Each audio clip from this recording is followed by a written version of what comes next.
Hello team, and welcome back. Rightio, so strap in for part 1 of the 2-part 135th Staghound build. What we'll go through in part 1 is the build from start to about 97.5% finished. Just a little bit of weathering and a bit more storage to go in the second video. And part 2, we'll cover off on some figures and just a small diorama base for it to sit on and look all pretty. If you want to skip straight to the build, jump forward to 4 minutes. Rightio, let's crack on. So the Pt.1 Staghound armoured car. She was a bit of a trailblazer. It was something that identified as something else long before it became a thing. It was an armoured car that identified as a tank. She was a big girl, or a husky lass, weighing in at just over 14 tonnes. Compare that to the M8 Greyhound at 7 tonnes and the British Humber armoured car at 6 tonnes. Staghound was a bit of a unit. Rightio, so she is a big girl, so we'll look at a couple size comparisons. In 135th scale, we've got a Panda 4,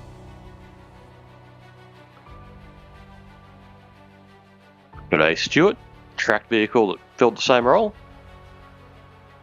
and we've got a how'd you get in there, you cheeky bastard. So the Staghound was designed and built by Chevrolet, so she's an American design vehicle. So Chevy, the same company that in years to come would produce gigantic utes that would make anyone wearing a big hat and a giant belt buckle a bit weak at the knees. Yep, they're responsible for the Staghound. So between 1942 and 1944, just over 3,800 Staghounds were produced. So the power pack was rather interesting. It was 2 rear-facing 6-cylinder engines with auto transmissions mated to a common transfer case. In the turret, she was packing the 37mm M6 gun, which is the mounted version of the ubiquitous American 37mm M3 anti-tank gun. Despite being American designed and built, the Staghound was never used by the US military. However, she was very heavily used by the United Kingdom and the Commonwealth forces. Another major user was also the Free Polish forces supplied by the British. There are a hell of a lot of Polish Staghounds running around Italy in 1944-45. So the Staghound proved herself pretty adept at conducting those standard cavalry tasks, pushing ahead of the main force, conducting convoy escorts, securing key points, generally just beetling around the battlefield, seeing what they could find. 37mm gun, a reasonable armour, gave it that ability to get into a fight and get out generally intact. And its reliability and long range also came to the fore during these tasks. The British also got creative, which is always a slightly dangerous sentence. They modified the Staghound in all sorts of variants. Command vehicles, an anti-aircraft platform with twin 50 cals and an open-top turret, and even versions of bigger guns, because clearly the answer to every problem is more and bigger guns. After the war, the Staghound sort of started to fade away. However, she kept popping up around the world for many years to come. If you were planning on installing your military dictatorship in a humid South American country with a giant moustache and mirrored sunnies, the Staghound was probably your vehicle of choice, appearing in Cuba, Guatemala, and Venezuela, just to name a few. They were used by the Israelis throughout the 50s, 60s, into the early 70s, and also were the mainstay of the Australian CMF, then Army Reserve cavalry units, right up till the late 70s. Rightio, you've seen the repeated footage and photos, there wasn't much I could find. Now team, let's crack on with the build. With this build, I added the Eureka resin accessory set. It comes with a couple nice 30 cal barrels and the Hauler photo etch.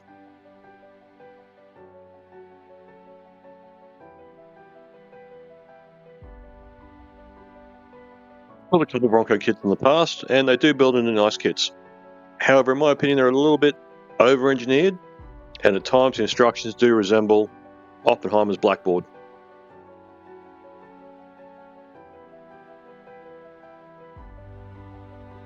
The Eureka resin parts are very nicely cast. Exhibit A, comparing the kit 30 cal to the resin barrel.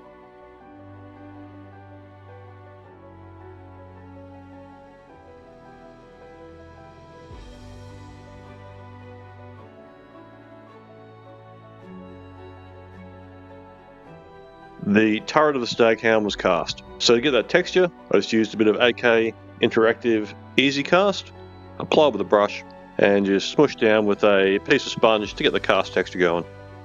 any of the easy casts that ended up where I didn't want it to go was just cleaned off with a cotton bud. As you'll see, over the course of a build, I used more cotton buds than the STD clinic in Townsville on any given Wednesday.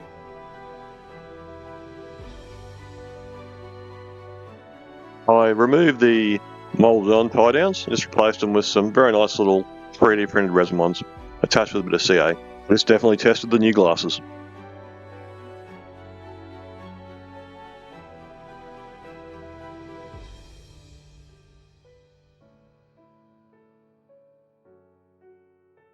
So let's get some paint on the skull. I started with the black base coat of SMS black primer, sprayed it around 14 psi. Then did some pre-highlights once again with SMS, first off using white for the broader highlights, sprayed it around 10 psi at a ratio of about 70% paint to 30% thinner. After this, then threw a bit of yellow in the mix, just for some final little point highlights.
For the base colour, I applied SMS US Olive Drab, thinned 70-30, sprayed at around 14 psi, and just built it up in a couple layers.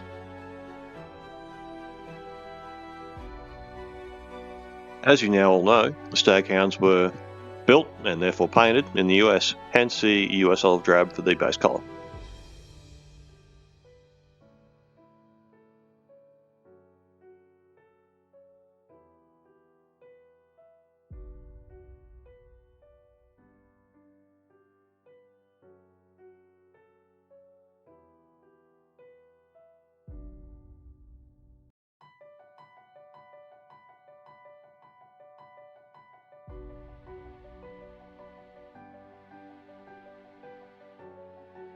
The highlights, I started by adding a bit of khaki green, thinned close to 50-50, maybe a little bit more paint, and sprayed it around 10 psi.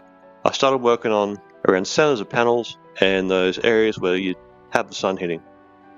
I then added in a little bit of Kark sand and just brought the highlights in a little bit tighter on those bits of sun to be hidden.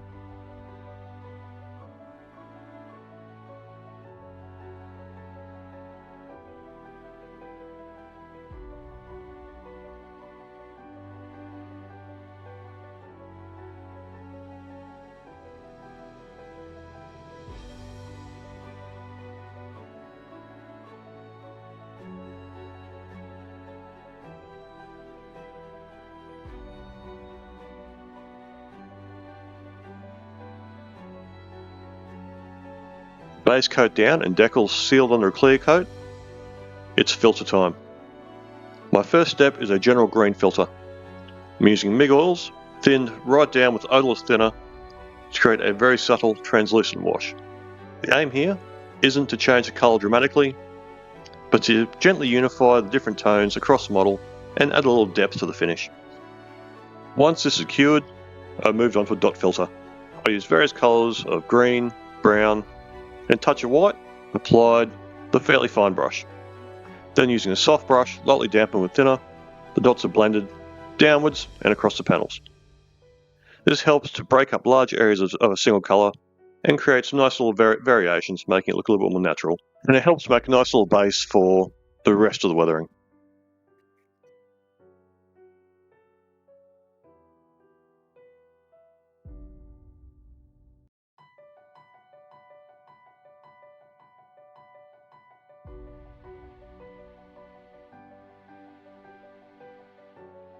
The pin wash is Mega Oil's bitumen, and just applied to those areas that want some deep shadows. The excess was then cleaned up with a cotton bud, moistened with a little bit of thinner.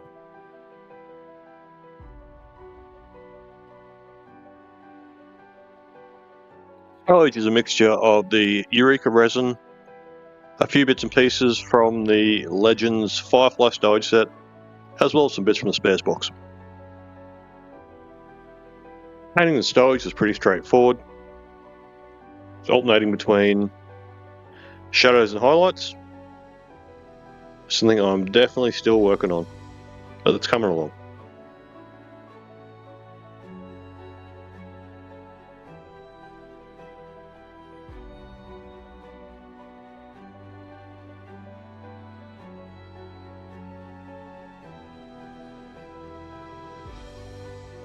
Most British AFVs during the Second World War carried a cam net either rolled up on the back or dangled off the barrel and around the vehicle. British cam nets were your traditional netting with either strips of hessian or other material dangling off or in a spiral pattern. We got some of the dye-art cam net, cut it to size, sprayed it with a couple different shades of green, and then soaked it in a mixture of white glue and water. When the netting had started to dry, placed it on the vehicle, shaping it around the stowage on the back. A couple spots of watered down white glue were then used to just confirm the shape on the vehicle and conform it to the stowage.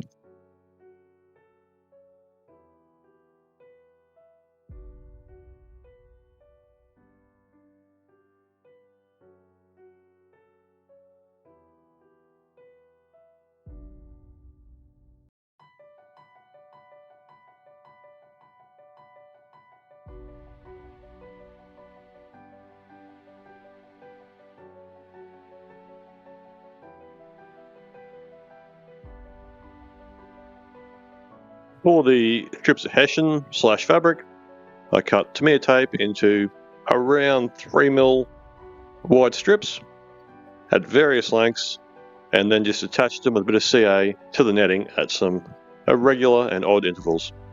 Then a bit of CA on the bottom to fold them over so they sat still.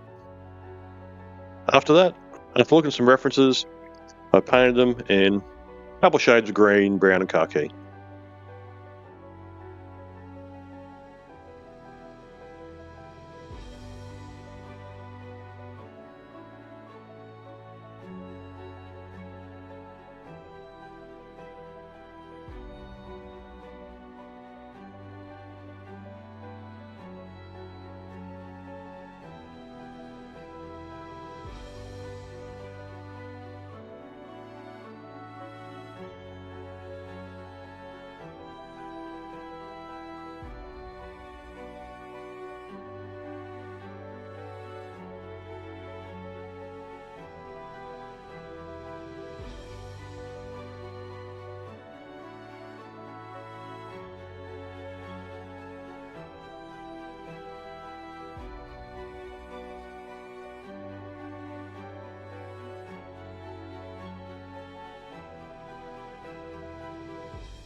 So I went the easy, lazy approach with chipping on this. So just some sponge chipping around the high use areas, so around hatches, where the crew would walk, where stuff would knock and bump and cause some chips on the paint. Easy done.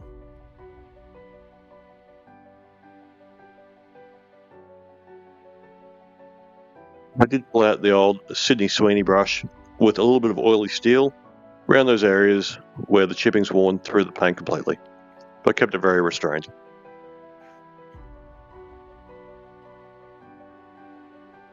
Now for the fun part, making her a dirty girl. First I misted heavily diluted dark brown acrylic over the lower surfaces. The next step is I made a bit of a slurry out of Mk.I acrylic mud and some various roughages to give it a bit of body, and then thin it down with just a little bit of Tamiya acrylic thinner. Then apply this liberally over all the lower surfaces, up in the wheel wells, and wherever that heavier mud would stick. Once the mud mix was dry, To use the technical modelling term, I dropped and smushed some pigments. Then it was time for a layer of VMS enamel binder. Then just sprinkled some more pigments over the top. While it's still wet, you can shape it, move into the areas where you have a greater build-up of mud. And using a variety of pigment colours, you get that nice, some dry, some not quite dry, some wet effect with the mud.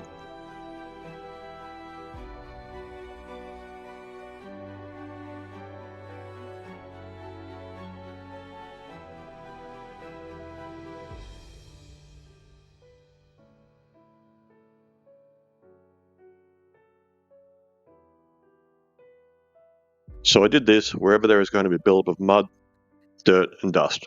So the undersides and sneaking up the sides of the hull, wherever mud's going to stick.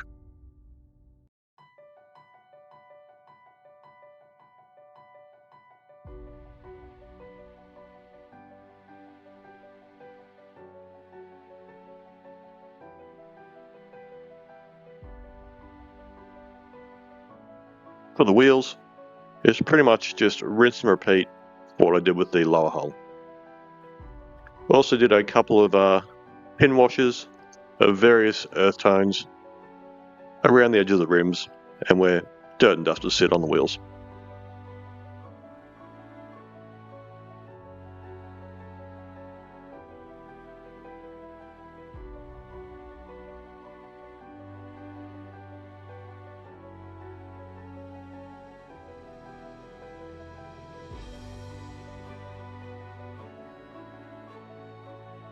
In some spots I got as overzealous as a politician talking about social media reform. So it's nice and easy to fix, just with, once again, cotton bud and a bit of VMS stain remover.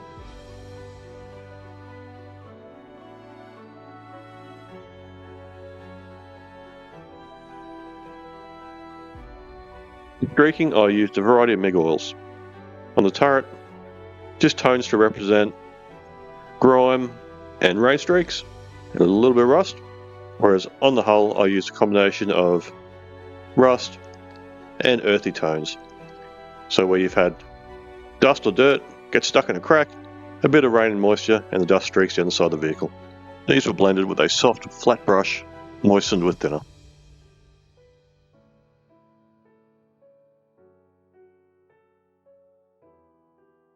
So I used oils for a couple of other things on this build, making a build-up of dirt, dust and grime, especially on the upper surfaces, and also using a green oil to do some highlights and fading. However, I passion-fingered the camera when I was filming it, and none of it turned out. So you can see it these next couple of stills. Well team, here endeth part 1. If you want to learn a bit more about Staghound, have a look at the fantastic Tank Talks video from the Tank Museum. Link is in the comments. In part 2, we'll have some figures, a little bit more stowage, and a little base of the vehicle. But for now, relax and cue the dramatic music.